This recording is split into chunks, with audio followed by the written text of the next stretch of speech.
పరిశుద్ధ గ్రంథం బైబిల్లో అండి కీర్తనలు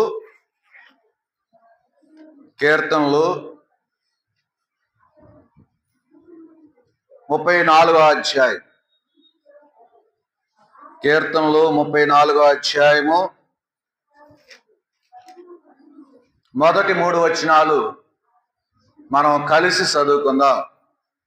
పేజీ నెంబరు 468వ పేజీ, 468వ పేజీ, 34వ అధ్యాయము కీర్తనలు మొదటి 3 వచనాలు మనం కలిసి చదువుకుందాం. నేను ఎల్లప్పుడూ యెహోవాను సన్నిధించేదను, నిత్యము ఆయన కీర్తి నా నోట నుండును. యెహోవాను బట్టి నేను అతిశయించుచున్నాను, దీనులు దాన్ని విని సంతోషించెదరు. నాతో కూడి యెహోవాను గణపరచుడి, మనం ఏకముగా కూడి ఆయన నామమును గొప్ప చేయుదుము. ఆత్మ సాయం కొరకు ప్రార్థన చేసుకున్నాం.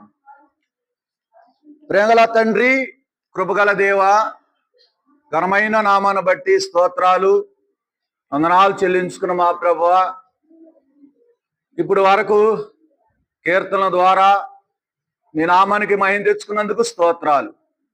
వాక్య భాగంలో ప్రవేశిస్తుండగా నీచుడిని, అయోగ్యుని, అపాత్రుని, ఎన్నికలేని వాడిని ప్రభువా, చేతకాని బలహీన దాసుని ప్రభువా, నన్ను జ్ఞాపకం చేసుకుని కనికరించి నన్ను నీ అర్హమైన పాత్రగా తండ్రి నన్ను బలపరిచి నీవే వాడుకోవాల్సిందిగా వేడుకుంటూ, ఇంకా రావాల్సిన బిడ్డలు కూడా తండ్రి త్వరితంగా నీ సన్నిధికి నడిపిస్తూ రమ్మని యేసు నామములో ప్రార్థిస్తున్నాం తండ్రి. కీర్తనలు 34వ అధ్యాయము మొదటి 3 వచనాల్లో రాయబడుతూ వచ్చిన మాట ఏంటంటే, నేను ఎల్లప్పుడూ యెహోవాను సన్నిధించేదను, నిత్యము ఆయన కీర్తి నా నోట నుండును. యెహోవాను బట్టి నేను అతిశయించుచున్నాను, దీనులు దానిని విని సంతోషించెదరు. నాతో కూడి యెహోవాను గణపరచుడి, మనం ఏకముగా కూడి ఆయన నామమును గొప్ప చేయుదుము. ఇక్కడ భక్తుడైన దావీదు దేవునిని ఆరాధిస్తూ ఉన్నాడు, దేవునిని గణపరుస్తూ ఉన్నాడు, దేవుని నామాన్ని ఇచ్చిస్తూ ఉన్నాడు. అందుకనే దావీదు అంటాడు, నేను ఎల్లప్పుడూ యెహోవాను సన్నుతించేదను అన్నాడు. ఇంకో మాట ఉందండి, నీ వాక్య భాగంలో ఎల్లక మునుపు ఇంకో మాట కాడ ఉంది. ఫిలిప్పీ 4:4 ఏం రాయబడుతూ వచ్చింది చూడండి. ఫిలిప్పీ 4:4 ఒక మాట రాయబడుతూ వచ్చింది. ఏమని రాయబడుతూ వచ్చింది? ఎల్లప్పుడూ ప్రభునందు ఆనందించుడి, మరలా చెప్పుదును. చూడండి, ఇక్కడ రాయబడుతూ వచ్చిన మాట ఎల్లప్పుడూ యెహోవాను ఏం చేయాలమ్మా? సన్నుతించాలి. అంతేకాకుండా ఎల్లప్పుడూ ప్రభునందు ఆనందించాలి. ఈ ఆనందము, ఈ సంతోషము ఎవరు మనకు అనుగ్రహించాడయ్యా అంటే, మన సృష్టికర్త అయిన దేవుడు ప్రభైన యేసుక్రీస్తు వారు ఈ యొక్క ఆనందాన్ని, ఈ యొక్క సంతోషాన్ని దేవుడు అనుగ్రహిస్తూ వచ్చినాడు. అంతేకాకుండా మరి 2వ భాగంలో కీర్తన 34 2వ భాగం ఏముందంటే, నిత్యము ఆయన కీర్తి నా నోట నుండును. ఎప్పుడు, ఎల్లప్పుడు అంట ఏముందండి? ఏముంది మన నోట? ఆయన కీర్తనలు, ఆయన పాటలు మన నోట ఉంటూ వచ్చినాయి. ఇంకా రాయబడుతూ వచ్చిన మాట ఏంటంటే, యెహోవాను బట్టి నేను అతిశయించుతున్నాను, దీనులు దానిని విని సంతోషించెదరు. పిల్లరా, ఎప్పుడు సంతోషము? ఎల్లప్పుడూ, ఒకప్పుడు కాదండి, ఎల్లప్పుడూ సంతోషాన్ని దేవుడు మనకు అనుగ్రహిస్తూ వచ్చినాడు. అందుకని ఈ 3వ వచనంలో నాతో కూడి యెహోవాను గణపరచుడి, మన ఏకముగా కూడి ఆయన నామమును గొప్ప చేయుదుము. మనము ఏకముగా కూడి ఆయన నామము ఏం చేయాలండి? గొప్ప చేయాలి. అంటే ఒకప్పుడు ఆయన నామములో, ఆయన నామముని ఏం చేసామో మనము ఆయన నామాన్ని ఏ విధంగా మరి ఆయన నామం క్రింద ఆయన నామాన్ని గొప్ప చేసామా లేదా ఆయన నామంలో ఆయన నామం విషయంలో ఎలాగుండము చూసినట్టయితే పరిశుద్ధ గ్రంథం బైబిల్లో ఉండి లేవి కాండము రండి. లేవియా కాండము 18వ అధ్యాయము. లేవియా కాండము 18వ అధ్యాయంలో ఒక మాట రాయబడుతూ వచ్చింది. ఏమని రాయబడుతూ వచ్చింది చదవండి. 21వ వచనం 97వ పేజీ. నువ్వు ఏమాత్రమును నీ సంతానమును మెలేక నిమిత్తము అగ్నిగుండము దాటనీయకూడదు. నీ దేవుని నామమును అపవిత్రపరచకూడదు. నేనే యెహోవాని. ఇక్కడ రాయబడుతూ వచ్చిన మాట ఏంటంటే ఇక్కడ ఏం రాయబడుతూ వచ్చిందంటే నీ దేవుని నామము ఏం చేయకూడదు, అపవిత్రపరచకూడదు. అంటే అపవిత్రపరచకూడదని దేవుడు చెబుతూ వస్తే దేవుని నామాన్ని ఏం చేసామంటే మనము అపవిత్రపరిచాం. ఆయన నామాన్ని అపవిత్రపరుస్తూ వచ్చినాం. ఆయన నామాన్ని గణపరచలా, ఆయన నామాన్ని గొప్ప చేయలా. ఏం చేసామంటే ఆయన నామాన్ని అపవిత్రపరిచిన వారు గుండం. అందుకని అపవిత్రపరిచిన వారు గుండం అంటే ఈ పెదవులు ఎలాంటి పెదవులండి? ఎలాంటి పెదవులు? ఒకప్పుడు అపవిత్రమైన పెదవులు. అందుకని ఈయన అన్నాడు, ఎవరు? యెషయా అన్నాడు. ఏమన్నాడు? అయ్యో యెషయా గ్రంథం 6వ అధ్యాయంలో రాయబడుతూ వచ్చిన మాట చదవండి. యెషయా గ్రంథము 6వ అధ్యాయం. అయ్యో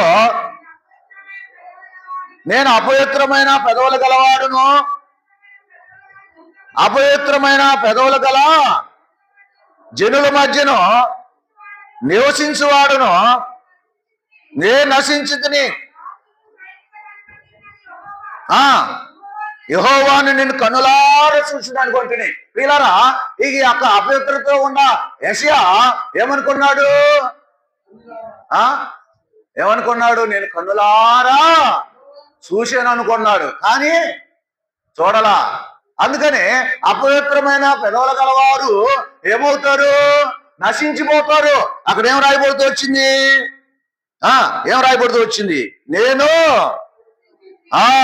నేను నశించితిని అంటే లెక్క. అయితే అపవిత్రమైన జీవితం జీవించే వారు అందరూ కూడా ఏమవ్వాలండి? నశించిపోవాలి. అలాంటి యేసుక్రీస్తు యొక్క నామాన్ని ఏం చేసామంటే అపవిత్రపరిచిన వారు గుండం. అపవిత్రమైన జీవితాన్ని జీవించాం. అపవిత్రంగా మన పెదవులు పరిశుద్ధంగా ఉండి ఆరాధించరా, అపవిత్రంగా ఉండి ఆరాధిస్తూ వచ్చినాం ఒకప్పుడు. అయితే ఇప్పుడు దేవుడు ఏం చేశాడమ్మా? పవిత్రపరిచాడు. ఇంకా రాయబడుతూ వచ్చిన మాట ఏంటంటే 20వ అధ్యాయం, లేవియా కాండము 20వ అధ్యాయంలో ఒక మాట రాయబడుతూ వచ్చింది. ఏమని రాయబడుతూ వచ్చింది? 20వ అధ్యాయం 3వ వచనము. 23 చదవండి. లేవియా కాండము 20వ అధ్యాయము 3వ వచనము. ఆ మనుష్యుడు నా పరిశుద్ధ స్థలమును అపవిత్రపరిచి నా పరిశుద్ధ నామమును అపవిత్రపరచుటకు తన సంతానమును మెలేకును ఇచ్చెను గనుక నేను వానికి విరోధినై ప్రజల్లో నుండి వానిని కొట్టివేతును. అక్కడల్లా నశింపజేస్తానన్నాడు. ఇక్కడ ఏం చేస్తానన్నాడు? విరోధినై వారిని ఏం చేస్తానన్నాడమ్మా? కొట్టివేస్తాడంట, ప్రజల్లో ఉండకుండా. అంటే మనం ఒకప్పుడు నశించిపోయే వారిని, రెండోది ప్రజల్లో నుండి కొట్టివేయబడిన వారిని, ప్రజల్లోకి పరిశుద్ధుల్లోకి పరిశుద్ధ జనాంగంలోనికి రాకోకుండా మనము కొట్టివేయబడిన వారిని, నశించిపోయిన వారిని. ఎందుని బట్టి అంటే ఆయన నామాన్ని ఏం చేసామండి? అపవిత్రపరిచాం. ఇది మొట్టమొదటిది. రెండోదికి చూస్తే పరిశుద్ధ గ్రంథం బైబిల్ లేవియా కాండము 24వ అధ్యాయము. లేవియా కాండము 24వ అధ్యాయంలో 16వ వచనం చదవండి. 16వ వచనం. లేవియా కాండము 24:16. యెహోవా నామమును దూషించువాడు మరణ శిక్ష నందువలెను. సర్వ సమాజము రాళ్లతో అట్టి వానిని సావగొట్టవలెను.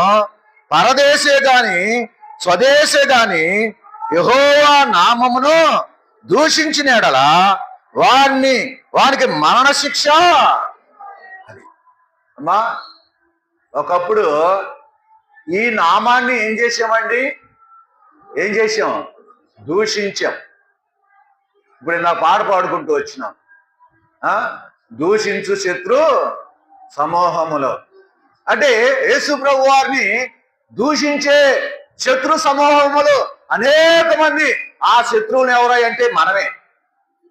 వాళ్ళు ఉన్నారు ఆ దినాల్లో, మనము కూడా ఉన్నాం. ఎందుకు ఆయన దూషించాము అంటే ఆ దూషించే వారందరూ కూడా ఏమవుతారండి? మరణ శిక్ష. వారికి ఏం శిక్ష అండి? మరణ శిక్ష. అందుకనే యేసుక్రీస్తు నామములో ఏం చేశారంటే, ఒకప్పుడు మనం కూడా ఏం చేసామంటే అనేకులు కొత్త నిబంధనలో యేసుక్రీస్తు ప్రభు వారు దూషిస్తే అనేకులు ఎంతో మంది యూదులు కానీ ఎంతో మంది దూషిస్తే ఆనాడు దూషించారు. ఈనాడు కూడా మనం ఒకప్పుడు రక్షణ లేకమునుకో ఆయన దూషించిన వారు ఉన్నాం, దూషించాం. అంతేకాదండి, ఇంకొక మాట కూడా రాయబడుతూ వచ్చింది. ఏమని రాయబడుతూ వచ్చిందంటే, రండి కీర్తన గ్రంథము 74వ అధ్యాయము. రండి కీర్తన గ్రంథము 74వ అధ్యాయంలో ఒక మాట రాయబడుతూ వచ్చింది. ఏమని రాయబడుతూ వచ్చిందో అంటే, రండి 74 18 వచ్చిన చదవండి అమ్మా. యెహోవా శత్రువు నిన్ను దూషణ చేయుటకు అవివేక ప్రజలు నీ నామమును దూషించుటకు మనసునకు తెచ్చుకొనుము. వీళ్ళు దూషించింది ఎవరండి? చెప్పండి, దూషించింది ఎవరు? ఇక్కడ శత్రువులే ఉంది. ఇంకో మాట కూడా ఉందండి. ఎవరు? అవివేక ప్రజలు. ఎవరండి? మనము అవివేక ప్రజలమైన మనము ఆయన నామాన్ని ఏం చేసామంటే దూషించాం. అక్కడ అలా శత్రువులుగా అనేక మంది శత్రువులుగా ఉండి శత్రువులుగా జీవిస్తున్న మనము ఆయన నామాన్ని దూషించాము. రెండోది, ఆయన నామమును ఎవరు దూషించారా అంటే అవివేక ప్రజలు. అవివేకం, వివేకం కాదండి. వివేకంగా ఉన్న వాళ్ళు దూషించరు. ఎవరు? అవివేకంగా జీవించేవారు ఎవరు? వారే యేసుక్రీస్తు యొక్క నామాన్ని ఏం చేస్తారు? దూషించాం. ఒకప్పుడు నేను కూడా మనం అందరం కూడా అన్ని జనులుగా ఉన్నప్పుడు ఆయన నామాన్ని ఏం చేసామంటే దూషించాం. పొండయ్యా, పొండి, యేసుక్రీస్తు యేసు ప్రభు లేడు, ఏం లేడు, పొండి అవకాడికి. ఆయన దేవుడు, ఇంకెవడు లేరా దేవుడు, మాకు దేవుడు లేడా అన్నట్టు మనం పూజిస్తున్న సమయంలో మనము యేసుక్రీస్తు యొక్క నామాన్ని దూషించాము. అంతేకాకుండా ఇప్పుడు కూడా చాలా మంది ఏం చేస్తున్నారంటే యేసుక్రీస్తు యొక్క ఆ యొక్క నామంలో ఉన్న ఆ వాక్యాన్ని ఏం చేస్తున్నారో తెలుసా? తగలబెడుతున్నారు. ఒకప్పుడు మనం కూడా అలాంటి వారిని. నేనైతే బైబుల్ ఇస్త్రీ పట్టుకు అవకాశం పడేసా. నేనైతే పెద్ద బైబుల్ ఉండేది. ఆ బైబుల్ తీసుకుని దేవుడా గీవుడా అని చెప్పి ఇస్త్రీ అవకాడ ఇక్కడ ఇస్త్రితే ఆ పాస్టమ్మ గారి దగ్గర మంచం ఉండేది. ఆ బల్ల అంత దూరం ఇసిరి పాడేసే బైబుల్. ఇసిరి పాడేసి ఆ దేవుని ఏం చేశానంటే ఒక రకంగా మాట్లాడుతూ వచ్చినప్పుడు ఒక దినం వచ్చింది, సమయం వచ్చింది. ఇప్పుడు దూషించి ఈ నోటితో దూషించిన మనము ఈ నోటితో ఇప్పుడు ఏం చేస్తున్నాము? పూజిస్తున్నాము, ఆరాధిస్తున్నాం, గణపరుస్తున్నాం. మన జీవితంలో ఒకప్పుడు ఆయన నామాన్ని దూషించిన వారిని, ఆయన నామాన్ని అపవిత్రపరిచిన వారిని, ఆయన నామాన్ని అపవిత్రపరిచిన వారికి ఏంటండి ఏంటి నశించే వారంగా ఉన్నాము, ప్రజల్లో ఉండి కొట్టివేయబడిన వారు ఉన్నాం. రెండోది ఆయన నామాన్ని దూషించిన వారు ఎవరంటే శత్రువులు.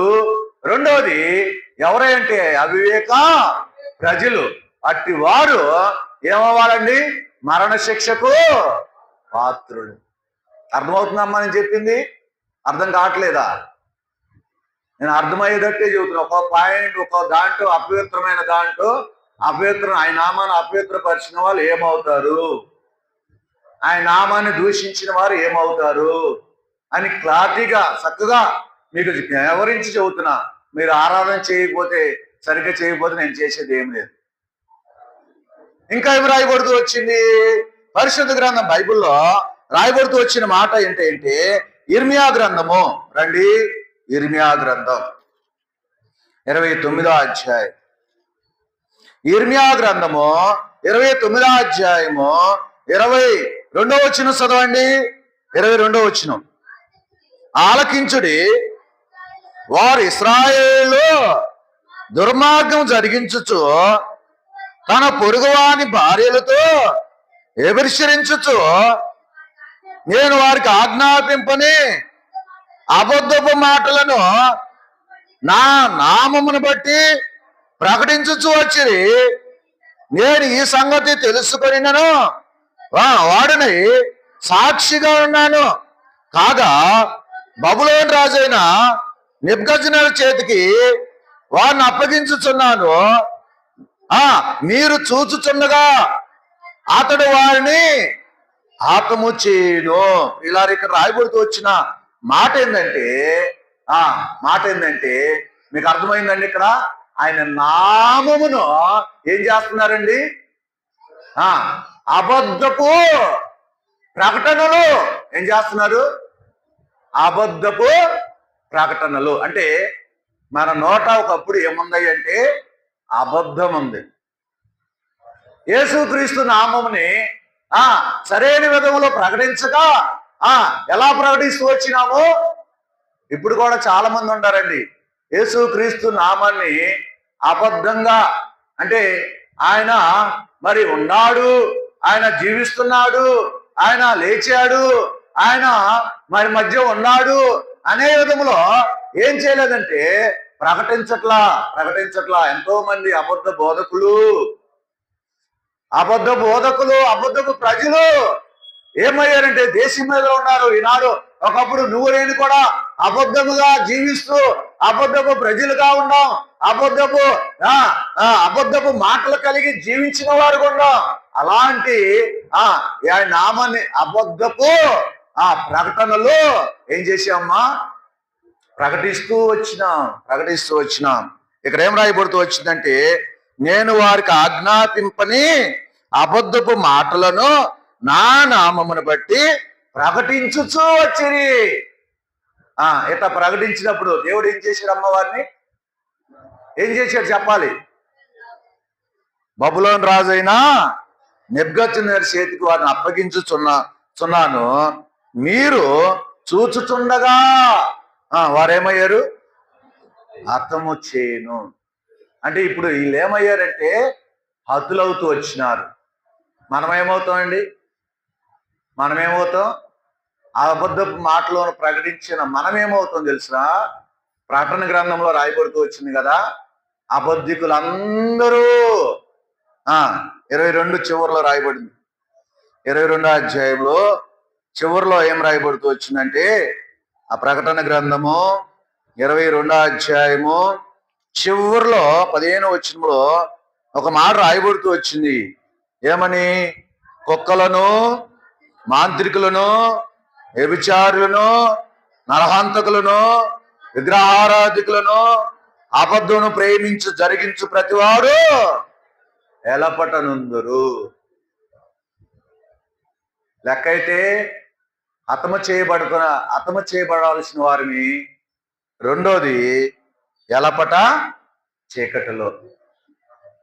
చీకటిలో ఆయన నామాన్ని ఆ రీతిగా మనము ఆయన నామాన్ని హెచ్చించుకోకుండా ఆయన నామం విషయంలో అపవిత్రపరిచేం ఒకటి, ఆయన నామాన్ని దూషించేం ఒకటి, ఆయన నామాన్ని బట్టి అబద్ధపు మాటలు ప్రకటిస్తూ వచ్చినాము. దీన్ని బట్టి మనం ఎవరమైంది? శిక్షకు పాత్రులము, మరణానికి పాత్రులము, ఎలపట చీకటిలో ఉండడానికి పాత్రులము. అలాంటి మనల్ని ఇప్పుడు ఏం చేశాడమ్మా దేవుడు? ఆయన నామాన్ని గొప్ప చేయటానికి దేవుడు నిన్ను నన్ను ఏం చేశాడమ్మా? ఏర్పరచుకుంటూ వచ్చాడు. చూడండి, రాయబడుతూ వచ్చిన మాట కీర్తన గ్రంథము 106వ అధ్యాయము. కీర్తనలో 106వ అధ్యాయంలో ఒక మాట రాయబడుతూ వచ్చింది. ఏమని రాయబడుతూ వచ్చిందంటే 106వ అధ్యాయము 8వ వచనం చదవండి.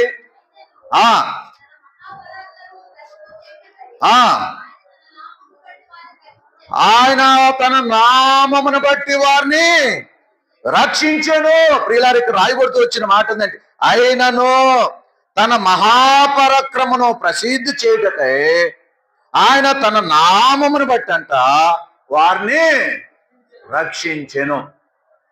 ఏం చేయటాకండి? ఏం చేయటాకి? నిన్ను నన్ను ప్రసిద్ధి చేయటకై, నిన్ను నన్ను ప్రసిద్ధి చేయ ఆయన నామాన్ని ఇక్కడ ఏమంది? మహాపరాక్రమమును ప్రసిద్ధి చేయటకై ఆయన తన నామమును బట్టి వారిని ఏం చేశాడమ్మా? రక్షించాడు. తన నామం అంట మహాపరాక్రమ గల నామాన్ని ప్రసిద్ధి చేయాలంటే ఇప్పుడు నువ్వు నేనేమవ్వాలమ్మా? రక్షించబడాలి. అప్పుడే ఆయన నామం ఏమైంది? ప్రసిద్ధి చెందింది. అదే నువ్వు నేను రక్షించబడలేదు అనుకో, ఏమైంది? ఆయన నామము దూషించబడింది, ఆయన నామం అపవిత్రపరచబడింది, ఆయన నామము అబద్ధపు మాటలు ప్రకటించేవారు ఉంటారు. అందుకని యేసుక్రీస్తు ప్రభువారు ఈ లోకానికి దిగి వచ్చి ఆయన ఎలాగుంటే నశించే ఎలా కాదు, అనేకులు నశించారు. ఇప్పుడు మిగతా వారిని నశింపజేయకోకుండా నా పరాక్రమ గల నామని వారి ద్వారా ఏం చేయాలి? ప్రసిద్ధి చేసుకోవాలని చెప్పి ఆయన ఏం చేశాడంటే వారికి ఏమనుగ్రహించాడమ్మా? రక్షణ అనుగ్రహించాడు. ఏమనుగ్రహించాడు? ఆయన నామములు ఏమొచ్చాడమ్మంటే రక్షణ. ఆయన నామములో రక్షణ ఇచ్చాడు. ఎంతో గొప్ప నిత్యమైన పూర్ణ రక్షణ నీది, నిర్లక్షించిన తప్పించుకొనవు పొందు ప్రభు రక్షణ. ఎంతో గొప్ప నిత్యమైన పూర్ణ రక్షణ నీది. ఏ గొప్ప ఏ రక్షణ ఇచ్చాడండి? ఎంతో గొప్ప పూర్ణ రక్షణ. ఈ రక్షణ ఆయన నామములో మనకి దేవుడు అనుగ్రహిస్తూ వచ్చినాడు. ఈ రక్షణ ద్వారా ఇప్పుడు ఎక్కడికి వచ్చామండి? పరాక్రమం గల దేవుని యొద్దకు మనము తీసుకురాబడుతూ వచ్చినాం. పరాక్రమంలో దేవుని యొద్దకు పడుతూ వచ్చినాం. ఆయన మనల్ని ఆయన యొద్దకు తీసుకుని ఆయన నామాన్ని ఏం చేస్తున్నామంటే ప్రసిద్ధి చేయటకంట. ఇప్పుడు నీవు నేను ఏం చేస్తున్నామండి? ఆరాధించడం ఏందో తెలుసా? ఆయన నామాన్ని గణపరచడం ఏంటో తెలుసా? అలాగూ మనం ఉండాలని ఆ దేవాది దేవుడు ప్రభువైన యేసుక్రీస్తు వారు ఏమిచ్చాడమ్మా? రక్షణ ఇచ్చాడు. పాప జీవితంలో ఉన్న మనల్ని, పాడైపోతున్న మనల్ని, నశించిపోతున్న మనల్ని, ఉగ్రత పాత్రలు అవుతున్న మనల్ని, హతమవుతున్న మనల్ని, పుట్టివేయబడుతున్న మనల్ని దేవుడు ఆ అనుగ్రహం ద్వారా, ఆ కృప ద్వారా నీకు నాకు రక్షణ అనుగ్రహిస్తూ వచ్చినాడు. ఈ రక్షణ యేసుక్రీస్తు నామములో ఈ రక్షణ దేవుడు అనుగ్రహించాడు. రెండోదికి చూస్తే 2వ దినవృత్తాంతాలు రండి. 2వ దినవృత్తాంతాల గ్రంథము 6వ అధ్యాయము. 2వ దినవృత్తాంతాల గ్రంథము 6వ అధ్యాయము 6వ వచనం చదవండి. 6:6 ఇప్పుడు నా నామమునుడికై యెరూషలేమును కోరుకొంటిని, నా జనులనే ఇశ్రాయేలు మీద అధిపతిగా ఉండుటకై దావీదును కోరుకొంటిని. ప్రియులారా, ఏం చేశాడమ్మా? ఏం చేశాడు? ఆయన నామము ఆయన నామమంట ఆయన నామము ఉండటకంట యెరూషలేమును కోరుకున్నాడంట. యెరూషలేము కోరుకోకుండా నా జనులైన ఇశ్రాయేలు మీద అధిపతిగా ఉండటకై దావీదును ఏం చేశాడమ్మా? కోరుకున్నాడు. అమ్మా, నిన్ను నన్ను కూడా దేవుడు ఏం చేశాడు? కోరుకున్నాడు. ఏమన్నాడు తెలుసా? దావీదు నా ఇష్టానుసారుడైనా దావీదు, నేను కోరుకున్నా దావీదు. ఇప్పుడు ఆనాడు దావీదే కాదండి, ఈనాడు నిన్ను నన్ను, అమ్మా నిద్రపోయేవాళ్ళారా, నిన్ను నన్ను కూడా దేవుడు ఏం చేశాడండి? కోరుకున్నాడు. మొట్టమొదటి ఏమి ఇచ్చాడు? రక్షణ ఇచ్చాడు. తర్వాత ఏం చేశాడు? కోరుకున్నాడు. ఎందుకు కోరుకున్నాడు? అరే ఎందుకు కోరుకున్నాడు చెప్పండి? అరే అక్కడ మనం చదివాం కదా, దావీదుని ఎందుకు కోరుకున్నాడు అక్కడ? తన జనుల మీద అధిపతిగా ఉండుటకై. నువ్వు నేను కూడా ఈ సంఘములో ఒక బాధ్యత కలిగిన వారిగా, ఒక బాధ్యత గల సహోదరిగా, ఒక బాధ్యత గల సహోదరుడిగా దేవుడు నిన్ను నన్ను ఏం చేశాడమ్మంటే కోరుకున్నాడు. ఆనాడు యెరూషలేమును కోరుకుంటే యెరూషలేములో నువ్వు ఉండటకై నిన్ను కోరుకున్నాడు. నిన్ను కోరుకున్నాడు. ఎక్కడ ఎలాంటి వారమో ఎక్కడో ఉండాల్సిన వారిని ఎక్కడ తీసుకొచ్చాడమ్మా? యెరూషలేము తీసుకొచ్చాడు. ఎందుకు తీసుకొచ్చాడు? ఒక బాధ్యత గల సహోదరుడిగా. అందుకని బాప్తిస్మం ఇచ్చేటప్పుడు అంటారు ఏమంటారు తెలుసా? ఏమంటారు చెప్పండి? హస్త నిక్షేపం చేసేటప్పుడు ఏమంటారు చెప్పండి? ఏమంటారు మీరు చెప్పండి? బాప్తిస్మం తీసుకున్న వాళ్ళు ఏమంటారు? హస్త నిక్షేపం చేసేటప్పుడు చావుకులు ప్రార్థన ఏం చేస్తారు?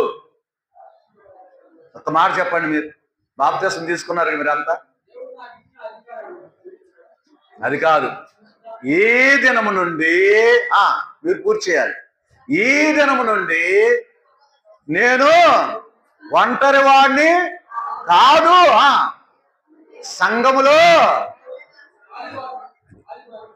సంఘములో చేర్చబడి తన పరిశుద్ధులతో కూడా ఉండుటకై దేవుడు ఈ దినం, ఒకప్పుడు ఒంటరి వాడు, ఇప్పుడు ఒంటరి వాడు కాదు, సంఘములో చేర్చబడ్డావు. బాధ్యత బాప్తిస్మం తీసుకున్న కాడి నుంచి ఏముందమ్మా? ప్రతి ఒక్కరికి బాధ్యత. సిస్టర్ అయినా పురుషులైనా ఏ బాధ్యత, పని, ఆయన పనులు. అందుకని ఆయన నిన్ను నన్ను ఎందుకు కోరుకున్నా అంటే అధిపతిగా ఉండుటకంట దేవుడు ఏం చేశాడమ్మా? కోరుకున్నాడు. మొట్టమొదటిది ఆయన నామములు ఏమి ఇచ్చాడమ్మా? రక్షణ ఇచ్చాడు. రెండోది ఆయన నామాన్ని బట్టి అధిపతిగా ఉండటకు నిన్ను నన్ను కోరుకున్నాడు. మూడవది చూస్తే రండి, పరిశుద్ధ గ్రంథం బైబిల్లో నిర్గమాకాండము రండి. నిర్గమాకాండం 9వ అధ్యాయం. నిర్గమాకాండము 9వ అధ్యాయము 16వ వచనం చదవండి. 16వ వచనం. నిర్గమాకాండం తొందరగా.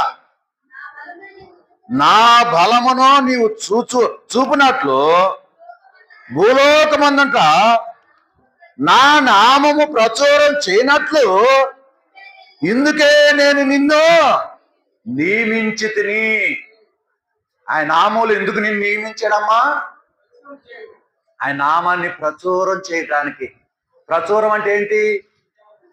ప్రచురం అంటే అర్థమైందా అమ్మా? స్వార్థ ప్రకటించటం. ఆయన నామాన్ని ప్రచురం చేయటం అంటే వీధి వీధికి వెళ్ళి ప్రతి స్థలంలోకి వెళ్ళి ఆయన నామాన్ని ఏం చేయాలమ్మంటే ప్రచురం చేయటకై అంట నిన్ను నన్ను ఏం చేశాడమ్మా? నియమించుకున్నాడు. మొట్టమొదలా మహాపరాక్రమం ప్రసిద్ధి చేయటకై ఆయన నామాన్ని బట్టి రక్షణ ఇచ్చాడు. రెండోది ఆయన నామమును బట్టి అధిపతిగా ఉండుటకై నిన్ను నన్ను కోరుకున్నాడు. మూడోది ఆయన నామాన్ని ప్రచురం చేయటకై నిన్ను నన్ను నియమించుకున్నాడు. నాలుగోదిగా చూస్తే పరిశుద్ధ గ్రంథం బైబిల్లో ఉండి రాయబడుతూ వచ్చిన మాట ఏంటంటే, రండి కీర్తన గ్రంథము 31వ అధ్యాయం. కీర్తన గ్రంథము 31వ అధ్యాయము 3వ వచనం. 31:3 చదవండి. ఎవలోకలు. నా కొండ నా కోట నీవే, నీ నామమును బట్టి త్రోవ చూపి నన్ను నడిపించుము. అమ్మా ఇక్కడ నాలుగోదిగా ఏం కనబడుతుందంటే, ఆయన నామమును బట్టి మనకేం చూపించాడమ్మా? త్రోవ చూపించాడు. ఒకప్పుడు ఏ త్రోవ బట్టి ఆ త్రోవలు వెళ్ళిపోయాం. ఇప్పుడు త్రోవ చూపించాడు. ఏ త్రోవ? చక్కని త్రోవ అమ్మా, చక్కని త్రోవ, చక్కని బాట. ఆ బాటలో, ఆ త్రోవలో నిన్ను నన్ను ఏం చేశాడంటే యేసుక్రీస్తు ప్రభువారు నడిపించాడు. చూశారా? ఆయన నామాన్ని బట్టి త్రోవ చూపించాడంట. ఇదిగో ఎట్లాగెళ్ళు. మనం ఒకప్పుడు ఏ త్రోవలో నడిచామండి? ఏ త్రోవలో?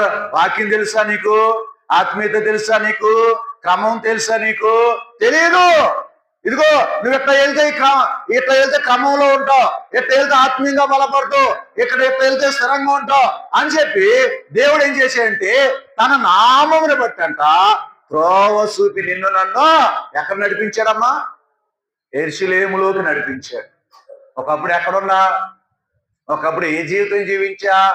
అపవిత్రమైన జీవితం జీవించావు. యేసుక్రీస్తు నామాన్ని దూషించావు. యేసుక్రీస్తు యొక్క నామాన్ని బట్టి, నామంలో అబద్ధపు మాటలు, ఆయన నామం లేదు నీకు.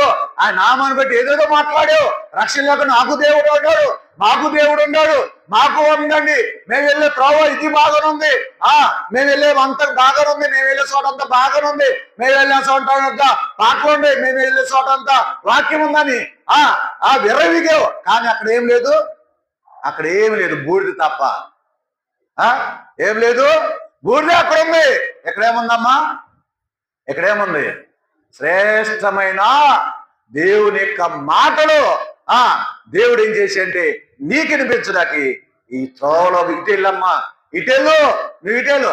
నాకు దేవుడు ఒక్కోసారి టైం ఆఫ్ అయిపోతున్నా కనుక నేను చెప్పలేకపోతున్నా, కానీ దేవుడు నాకు చూపిస్తూ వచ్చిన త్రోవ ఎలాంటిదంటే చక్కని త్రోవ. ఒక త్రోవ ఒకప్పుడు ఒక దాంట్లోకి వెళ్తే ఆ త్రోవ సరిగ్గా లేదు, ఆ మనుషులు సరిగ్గా లేవు, ఆ చర్చి సరిగ్గా లేదు. లేకపోతే నా జీవితం మారిందా, నా బ్రతుకు మారిందా, నా అలవాటు మారిందా? మారలా. అక్కడికి వెళ్ళిన నా అలవాట్లు మారలా, అక్కడికి వెళ్ళినా నా బ్రతుకు మారలా. తిరిగి దైవ సేవకులు వచ్చి అన్నా రండి అన్న ఇక్కడికి, ఒక్కసారి రండి అన్న, ఒక్కసారైనా బతిమలాడుకుంటూ వస్తే సరే సేవకుడు పిలిచి అని చెప్పి ఆ త్రోవలో నడిస్తే అబ్బా అక్కడి నుంచి జీవితం ఏమైంది? వాక్యం ద్వారా పొడుతుంటే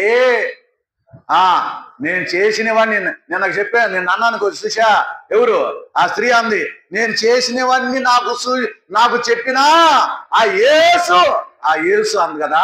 అలాగే నేను చేసినవన్నీ దేవుడి సేవకుడు వాక్యం చెబుతుంటే నేను చేసినవన్నీ ఒక తెర మీద చక్కగా కనబడినటువంటి వాక్యం చెబుతుంటే, ప్రభువా అక్కడికి వెళ్ళిన నాళ్ళు నా జీవితం మారలేదు, ఇక్కడికి 2 సార్లు వస్తేనే నా బ్రతుకు గురించి మాట్లాడుతున్నావు, నా జీవితం గురించి మాట్లాడుతున్నావు, నా విధానం గురించి మాట్లాడుతున్నావు. అమ్మ నిద్రపోమ్మకండి, నిద్రపోటాకు రాల మనం మందిరానికి. వాక్యం వింటాకు వచ్చాం. మీరు అందరూ ఆరాధించాలి, కుర్చీలో ఉండాలన్నారు. ఇవాళ టైం అయిపోతుంది, కానీ నేను త్వరతలో ముగిస్తాను, మీరు వాళ్ళు నిద్రపోతా ఉంటాను. నాకలా వాక్యం అయిపోతున్నాను. రాయబడుతూ వచ్చిన మాట ఏంటంటే ఎన్నోదమ్మ ఇది? ఎన్నోది? 4వది. మొట్టమొదటి ఏంటి? రక్షణ. ముందు అది చెప్పాలి. ఆ మహాపరాక్రమను ప్రసిద్ధి చేయటకై ఆయన నామను బట్టి ఏమి ఇచ్చాడమ్మా? రక్షణ ఇచ్చాడు. రెండవది చెప్పండి. అధిపతిగా ఉండుటకై ఆయన నామాన్ని బట్టి నిన్ను నన్ను ఏం చేశాడు? కోరుకున్నాడు. మూడవది ఆయన నామం ప్రచురం చేయటకై నిన్ను నన్ను నియమించుకున్నాడు. నాలుగోదిగా ఆయన నామాన్ని బట్టి నీకు నాకు త్రోవ చూపి నడిపిస్తూ వచ్చినాడు. ఐదోదిగా చూస్తే పరిశుద్ధ గ్రంథం బైబిల్లో కీర్తన గ్రంథము 61వ అధ్యాయము, కీర్తన గ్రంథము 61వ అధ్యాయము 5వ వచనం చదవండి.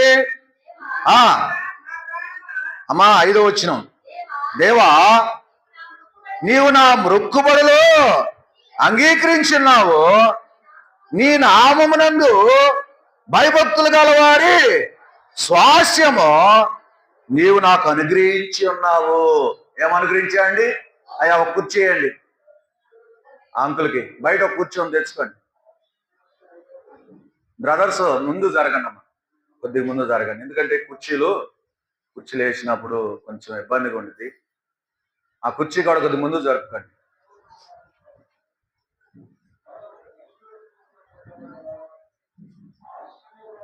మీరు కూర్చోండి, గోడమట ఉండవు, కూర్చోండి.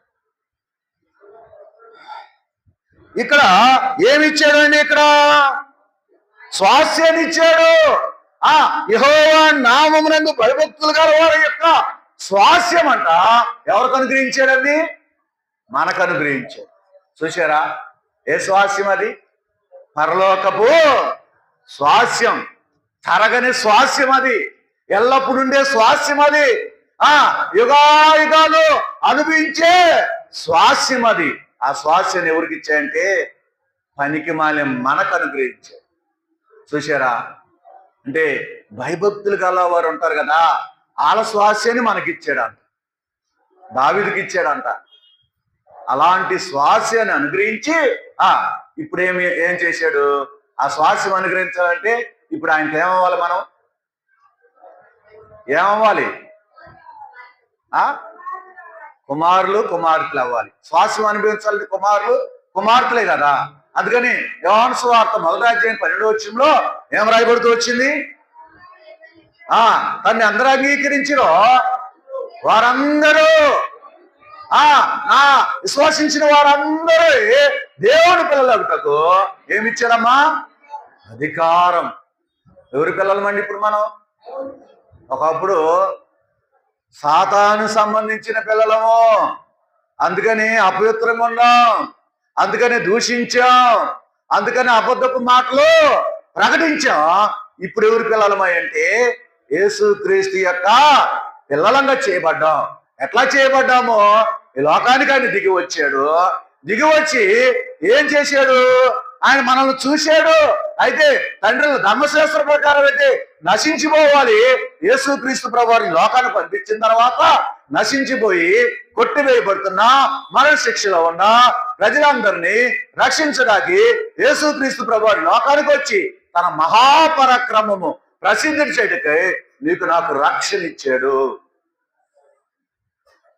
నిన్ను నన్ను జనం మీద అధిపతిగా ఉండటానికి ఆయన నామాన్ని బట్టి నిన్ను నన్ను కోరుకుంటూ వచ్చినాడు. మూడవదిగా ఆయన నామాన్ని ప్రచురం చేయడానికి నిన్ను నన్ను నియమించుకుంటూ వచ్చినాడు. నాలుగవది ఆయన నామమును బట్టి త్రోవ చూపించాడు, ఈ త్రోవలు వెళ్ళని చూపించి నడిపించాడు. ఐదవది ఆయన స్వాస్యాన్ని, ఆయన ఎందుకు భయభక్తుల స్వాస్యాన్ని మనకు అనుగ్రహించాడు.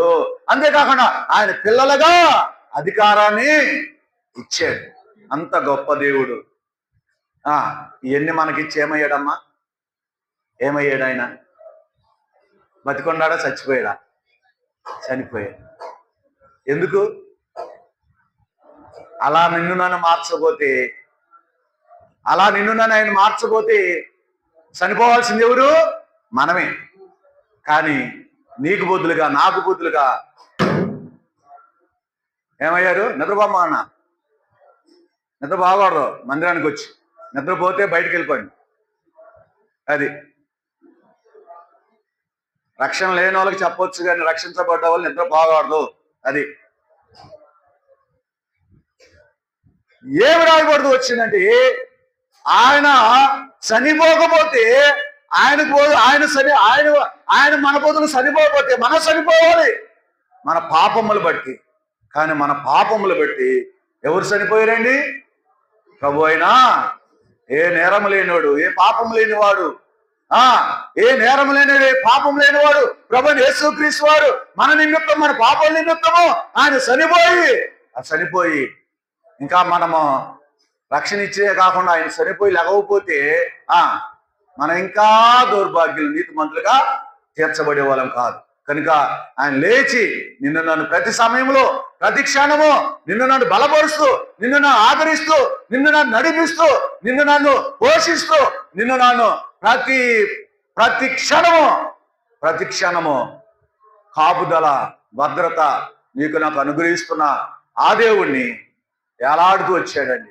ఎవరన్నా అయ్యో అన్న వాళ్ళు ఉన్నారా? ఎవరు లేరు. సిలువేయండి, సిలువేయండి, సిలువేయండి అన్నవాళ్ళు తప్ప అయ్యో అన్నవాళ్ళు ఎవరు లేరు. అలాంటి మన కోసం మరణించి తిరిగి లేచిన ఆ దేవుణ్ణి, ఓ సహోదరుడు, సహోదరి, బిగ్గరగా క్లుప్తంగా ప్రభుని ఆరాధించండి.